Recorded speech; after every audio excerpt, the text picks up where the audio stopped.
نبی میں مست ہیں، ارض و فلک الگ الگ پائی ہے در سے آپ کے، سب نے چمک الگ الگ۔ الحمدللہ نحمدہ ونستعینہ ونستغفرہ ونؤمن بہ ونتوکل علیہ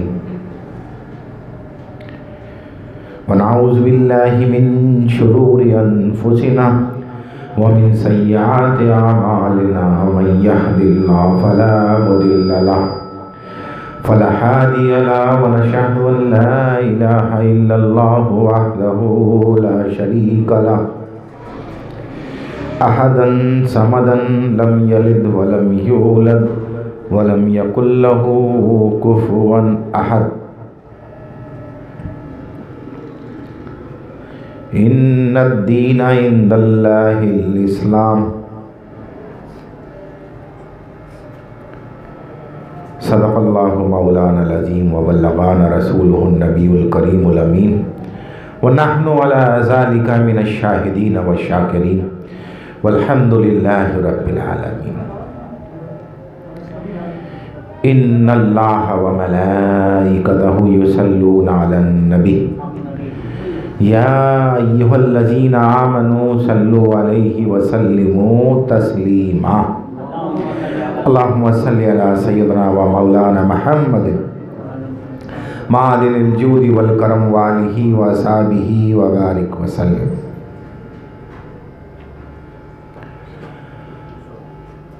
سبحانک لا علم لنا الا ما علمتنا انک انت العلیم الحکیم۔ رب اشرح لی صدری ویسر لی امری واحلل عقدۃ من لسانی یفقہوا القول۔ یا مقلب القلوب ثبت قلوبنا، ثبت قلبی علی دینک علی طاعتک۔ میرے معزز دل بندوں، السلام علیکم ورحمۃ اللہ وبرکاتہ۔ رموز ایمان کے متعلق گزشتہ 4 محافل سے میرا خیال سلسلہ چل رہا ہے۔ رموز ایمان میں ایک بات یہ بھی آتی ہے، والقدر خیرہ و شرہ من اللہ تعالی، کہ ہر اچھی بری تقدیر من جانب اللہ ہے۔ اب یہاں پر لوگ اس کے مختلف معنی نکالنے لگتے ہیں، جب اللہ کی جانب سے ہے تو پھر ہمارا کیا قصور؟ ہاں میں نے اکثر لوگوں کو کہتے ہوئے سنا ہے، گو کہ تقدیر کے مسئلے پر بحث کرنے سے منع فرمایا ہے، اور بحث کریں گے بھی نہیں، صرف وضاحت کریں گے تاکہ یہ کہنا لوگ بند کر دیں کہ اس میں ہمارا کیا قصور ہے غلط کام کر کے۔ بھائی یہ تو اللہ نے لکھا ہوا ہے تو ہو گیا، جب اچھی بری تقدیر اللہ کی طرف سے ہے تو اس کو سمجھانے کی کوشش کریں گے انشاءاللہ تعالی۔ یہ ایک ایسا معمہ ہے اس میں بڑے حکمہ یعنی حکیموں نے، حکیم سے مراد حکمت والے لوگوں نے، بڑے فلسفیوں نے سوچا اور اس پر لکھا بھی ہے، لیکن وہ کوئی بھی لائے عمل طے نہیں کر سکے اس مسئلے پر۔ کسی کی کچھ رائے، کسی کی کچھ رائے، اور ہم بھی بہرحال اس موضوع پر سوچتے ہیں لیکن کچھ کر نہیں سکتے، صرف تھوڑا بہت سمجھ سکتے ہیں یا سمجھا سکتے ہیں جتنا اللہ نے چاہا۔ یہ صرف اس وجہ سے بات کر رہا ہوں نا کہ لوگ دھڑ سے تقدیر پر، اس پر ایمان ہے ہمارا، کہتے ہیں اس میں ہمارا کیا قصور ہے،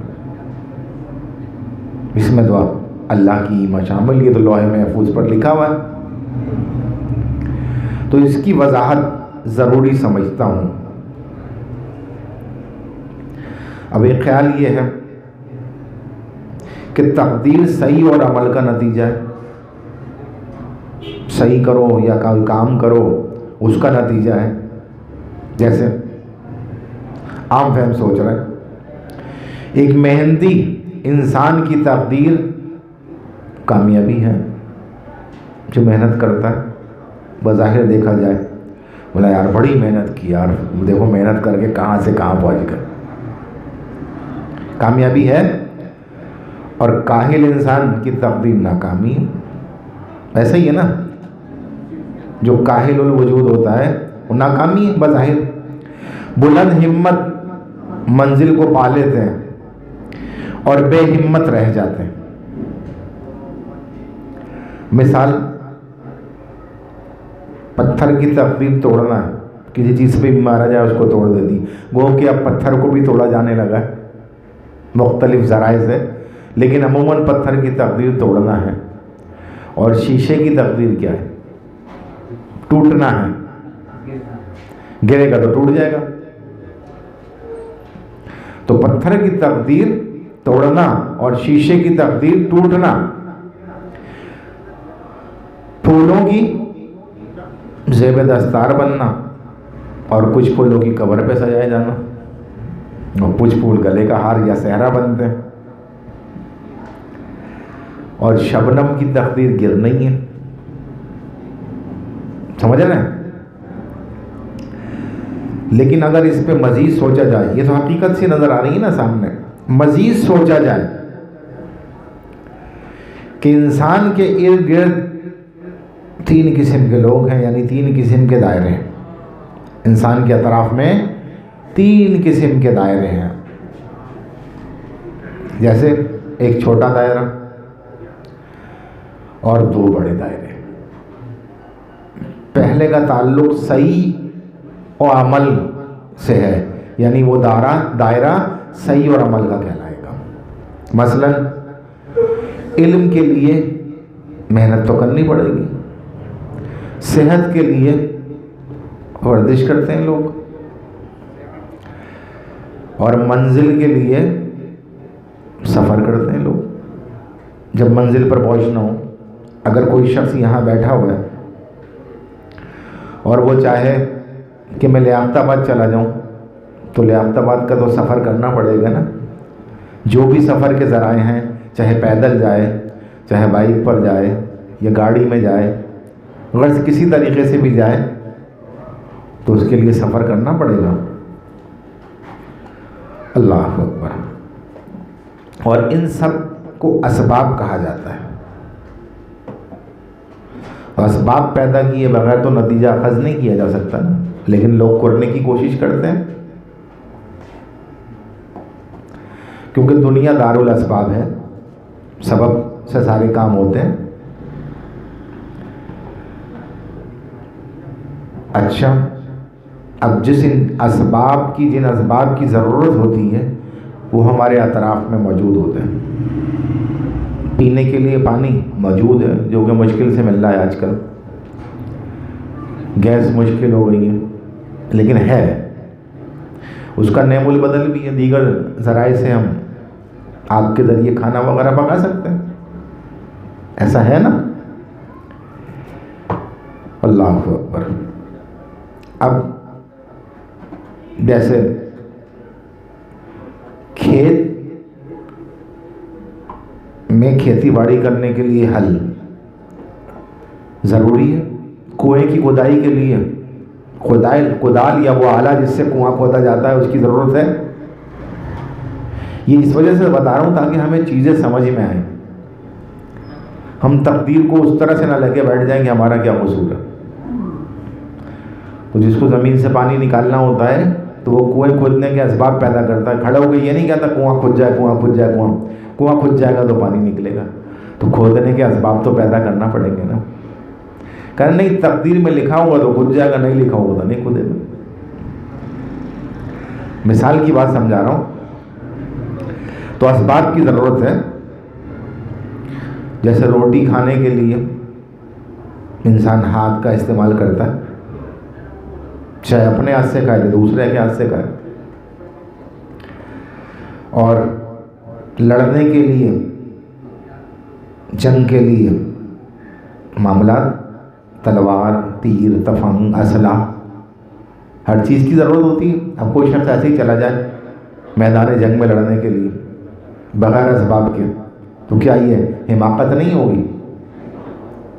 یہ تو اپنی جان کو زبردستی خطرے میں ڈالنا ہے بغیر اسباب کے اگر چلا جائے. اللہ اکبر. اگر کوئی شخص ان اسباب سے کام نہ لے، کھیتی میں ہل نہ چلائے، روٹی اٹھا کر منہ میں نہ کھائے،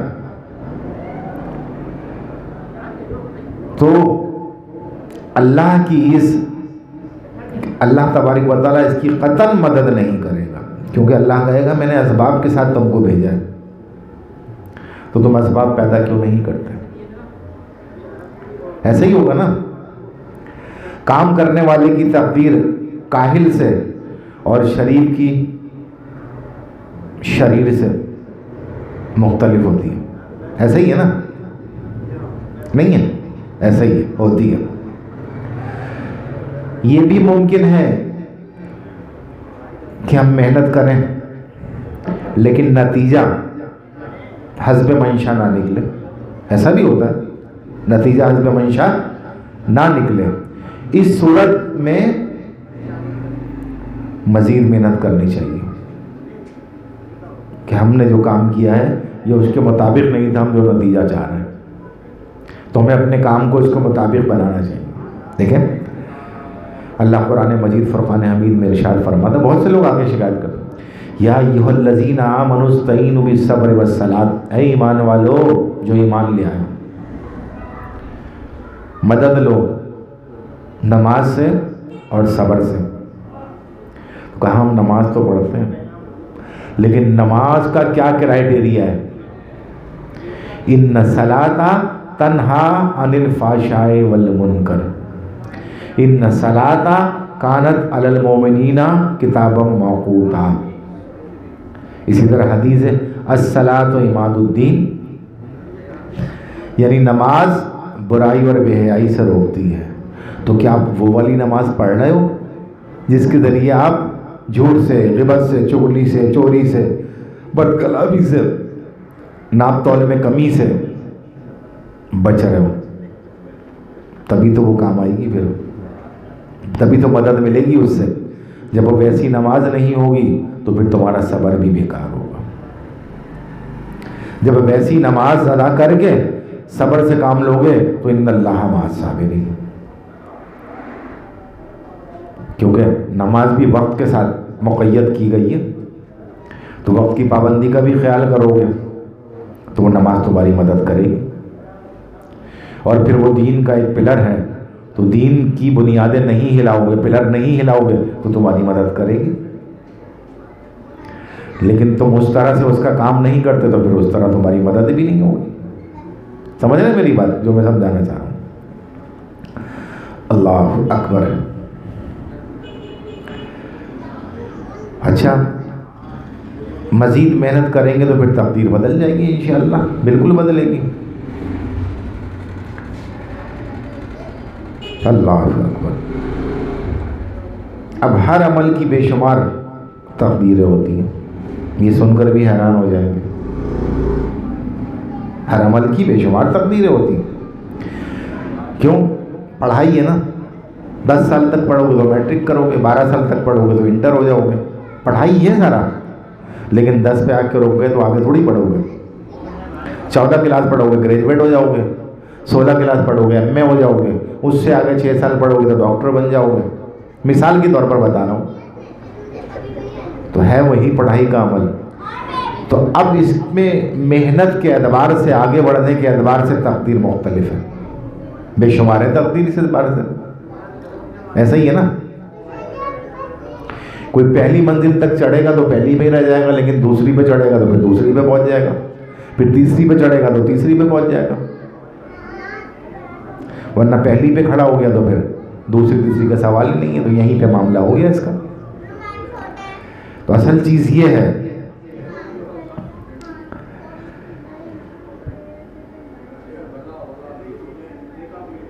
اب یہ تو ہم نے فرد واحد کی بات کی، اسی طرح سے قوموں کی بھی تبدیل ہوتی ہے.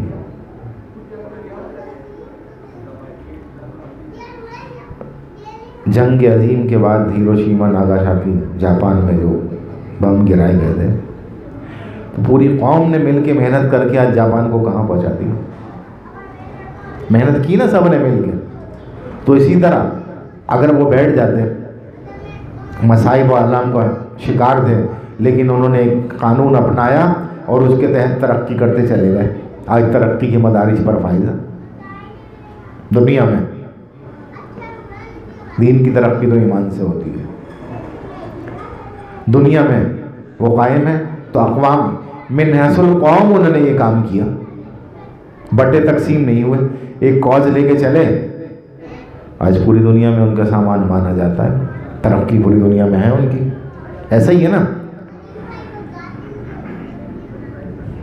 اب کارکن باعزم، متحد اور بلند ہمت اقوام عزت اور عظمت پاتی ہے. جب وہ کارکنان جو ہیں عزم بلند لے کے چلتے ہیں، محنت کرتے ہیں، عزم پکا ہوتا ہے، ہمت سے کام لیتے ہیں، تو وہ ترقی کے مدارج پر پہنچ جاتے ہیں. اور پھر دنیا میں ان کی عظمت ہوتی ہے، عزت ہوتی ہے. اور کاہل اور بے ہمت اقوام ذلیل ہو کر رہ جاتی ہے. ذلیل ہو کر رہ جاتی ہے. ایسا ہوتا ہے نہیں ہوتا؟ ذلت اس کا مقدر بن جاتی ہے. کیونکہ تقدیرات بے شمار ہیں. اس لیے اگر محنت غلط سمت میں کی، اگر محنت غلط سمت میں ہو تو تقدیر لازماً ناگوار ہوگی. بھئی مثال، آپ کو جانا کورنگی اور بیٹھ جاؤ اورنگی کی بس میں، تو کیا کورنگی پہنچو گے؟ اورنگی پہنچو گے نا. تو پتہ چلا آپ نے سمت کا تعین غلط کیا تھا. اب وہاں جا کے کوئی ایڈریس پوچھ رہے ہو، وہ بتا رہا ہے ایڈریس بھائی نہیں یہاں تو ایسا کوئی نہیں ہے. بولے بھائی یہ دیکھ لو یہ لکھا ہوا ہے. بولے بھائی یہ تو کورنگی ہے. کورنگی کا ایڈریس تو الگ ہے، کورنگی تو بہت دور ہے یہاں سے. اس کونے سے دوسرے پر پہنچ گیا. سمجھ رہے میری بات جو میں سمجھانا چاہ رہا ہوں؟ اگر ہم اپنے ارد گرد نگاہ ڈالیں تو ہم کو شاعرہ حیات سے دور پگڈنڈیوں پر، یعنی پتلے تنگ راستوں پر بھی ان گنت راہی نظر آئیں گے. سفر کرتے ہوئے لوگ آتے ہیں نہیں آتے؟ اگر ہم جہاز میں جا رہے ہیں اور نظر آ رہا ہے، ٹرین میں جا رہے ہیں نظر آ رہا ہے، تو وہ ایک اپنی سمت طے کر رہے ہوتے ہیں، آپ اپنی سمت طے کر رہے ہوتے ہیں.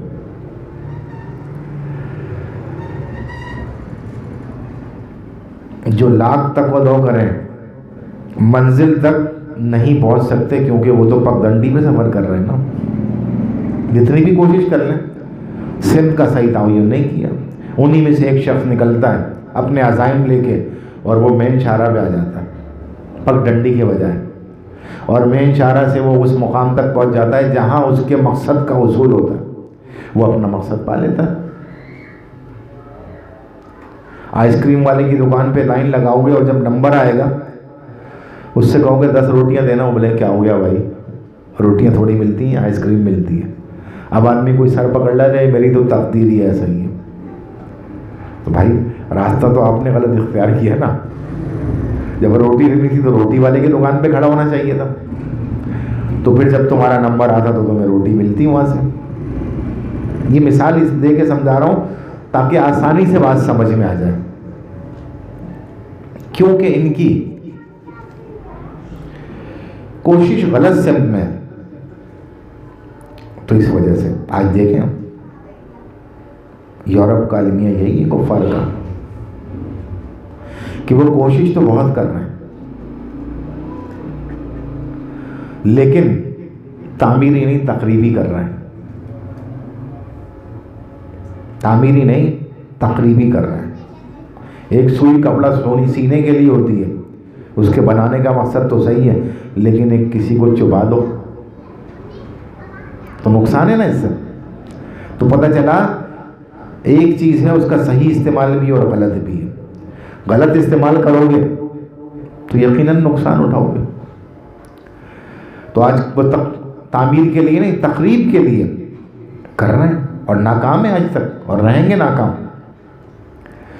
یہ تو پہلا دائرہ ہو گیا. دوسرا دائرہ وہ ہے جہاں صحیح اور تدبیر کا دخل کم اور خدائی مشیت کا زیادہ ہوتا ہے. سمجھنے کی، یہ سمجھانے کی بات کر رہا ہوں، بحث نہیں کر رہا، صرف سمجھا رہا ہوں تاکہ ہم ہر بار یہ بات کہنا چھوڑ دیں کہ یار یہ تو تقدیر میں لکھا ہوا تھا، گھر پہ بیٹھے رہیں، کوئی اقدام نہ کریں. بسا اوقات ہم کسی مقصد کے لیے محنت کرتے ہیں، مثلا دولت مند بننے کے لیے، وزیر یا حاکم بننا چاہتے ہیں لیکن کامیاب نہیں ہوتے. ایسا ہوتا ہے نا، تگ و دو کرتے ہیں لیکن کامیاب نہیں ہوتے. کیوں؟ ممکن ہے دولت سے ہم عیاش بن جائیں، ظالم بن جائیں، شراب خوری شروع کر دیں اور تباہ ہو جائیں، یا بااختیار ہو کر لوگوں پر ظلم کرنا شروع کر دیں. ہو رہا ہے نا، یہ ظلم کریں. یا کوئی اور شخص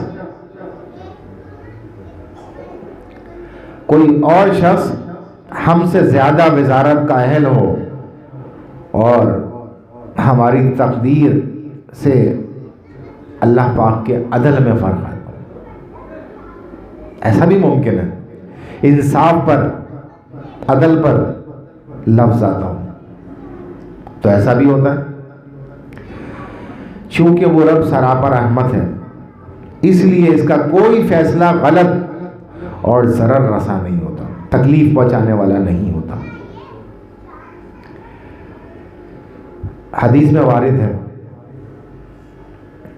لا یؤمن احد حتی یؤمن بالقدر خیرہ و شرہ وحتی یعلم ان ما اصابہ لم یکن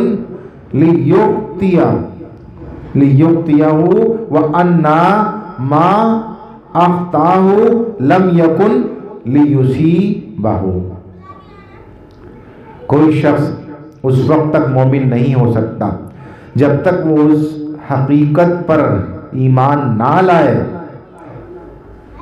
کہ اللہ کے تمام فیصلے خواہ وہ گوارا ہو یا ناگوارا ہو، ہمیں پسند ہو یا ناپسند ہو، عظیم حکمت کے حامل ہوتے ہیں. اب لوگ یہ کہتے ہیں یار ہمارے ہی گھر دیکھ لیا ہے، یار ہمارے تو نصیب ہی خراب ہے. تو کامل مومن نہیں ہو سکتا وہ شخص جو ایسی بات کرے گا. یار میرے ساتھ ہی کیوں یہ مسئلہ ہے، یار ہمارا ہی گھر دیکھ لیا ہے، یا یہ کہ یار یہ تو انصاف نہیں ہے اس کا، معاذ اللہ ثم معاذ اللہ. تو یہ ساری چیزیں جو ہیں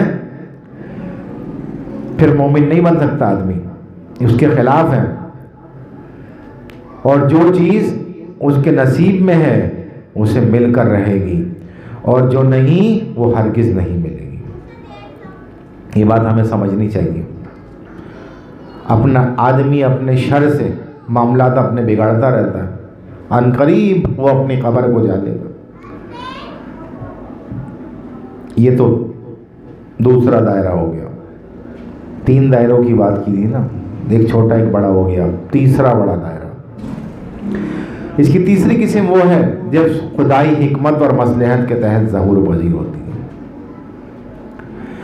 اور ان میں انسانی ارادہ اور کوشش کا کوئی دخل نہیں ہوتا.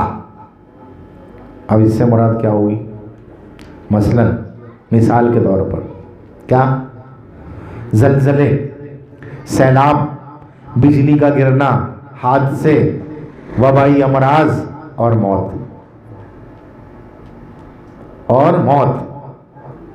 اس میں کسی انسان کا دخل ہے؟ کسی کا بھی نہیں ہے.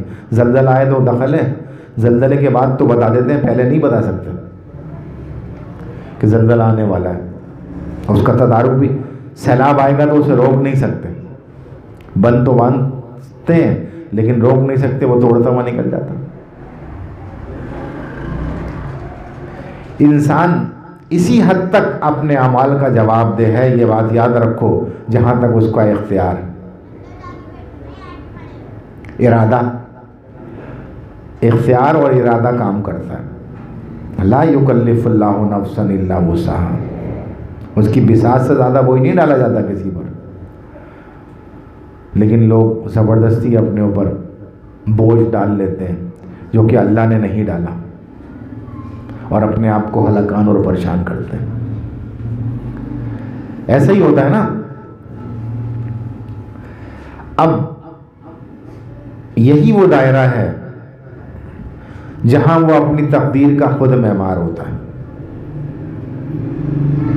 بات سمجھ میں آ جائے گی آگے، ابھی عجیب لگ رہا ہوگا، اچنبھا لگ رہا ہوگا، لیکن آگے بات سمجھ میں آ جائے گی انشاءاللہ۔ چونکہ تقدیر تابع عمل ہوتی ہے، عمل کے تابع ہے، یعنی اچھے عمل کی اچھی اور برے عمل کی بری۔ اس لیے انسان کو وہی کچھ کرنا چاہیے، انسان کو وہی کچھ کرنا چاہیے جس کا حکم اللہ نے دیا ہے۔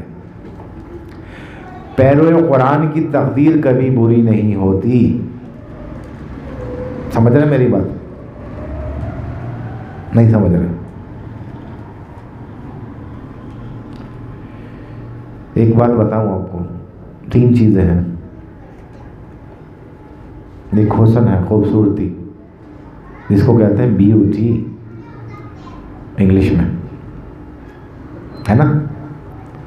اس میں ہنسنے کی کیا بات ہے بھائی، بیوٹی ہے دنیا میں ماشاءاللہ۔ اللہ کہہ رہا ہے لقد خلقنا الانسان فی احسن تقویم، ہم نے انسان کو بہترین صورت میں پیدا کیا۔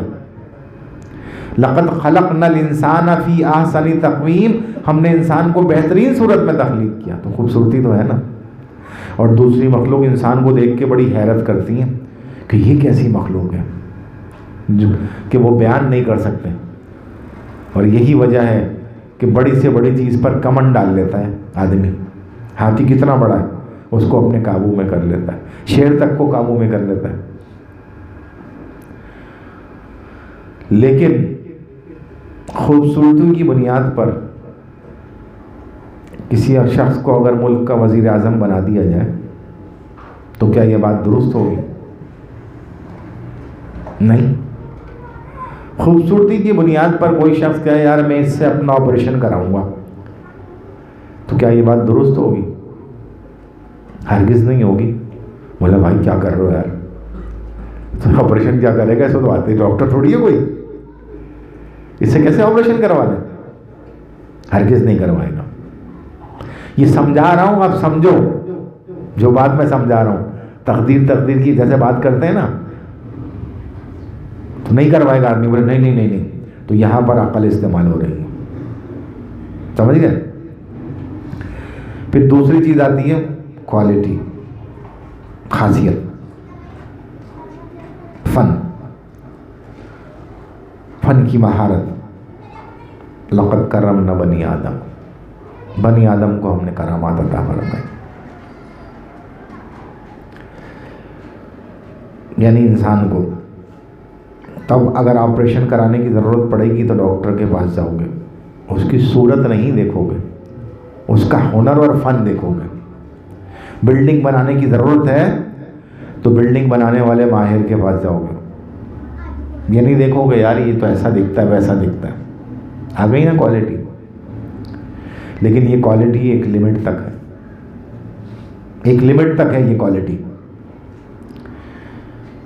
جب تک آدمی کے ہاتھ پیر چل رہے ہیں اور دماغ صحیح کام کر رہا ہے تب تک تو اس سے استفادہ لیا جا سکتا ہے، لیکن جیسے ہی وہ اس کی صلاحیتیں مان پڑتی ہیں تو اس کو ہٹا کے پھر دوسرے سے کام کرواتے ہیں۔